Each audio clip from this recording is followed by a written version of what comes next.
Viewers আসসালামু আলাইকুম। গুপ্তবিদ্যার সন্ধান ইউটিউব চ্যানেলে সবাইকে সুস্বাগতম। আশা করি সবাই ভালো আছেন। আমি আল্লাহর রহমতে ভালো আছি।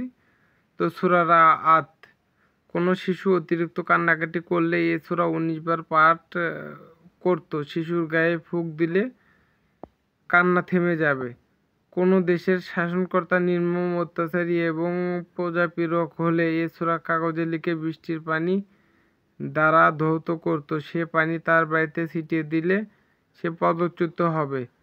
বৃষ্টি বর্ষণ এবং বিদ্যুৎ চমকানোর সময় লেখলে হাতে হাতে ফল পাওয়া যায়। এই নকশা গলায় রাখলে কুদৃষ্টি ও ভূত প্রেতের আছর হইতে নিরাপদ থাকবে।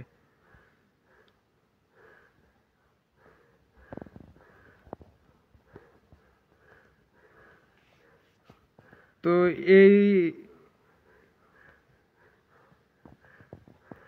এই নকশা দিয়ে আপনারা শরীরটা বন্ধ করতে পারবেন। এই নকশা যতক্ষণ পর্যন্ত আপনাদের শরীরে থাকবে, কোনো জিন পরি ভূত দেবদেবতা আপনার কোনো ক্ষতি করতে পারবে না। তো সবাই ভালো থাকবেন, সুস্থ থাকবেন। আসসালামু আলাইকুম।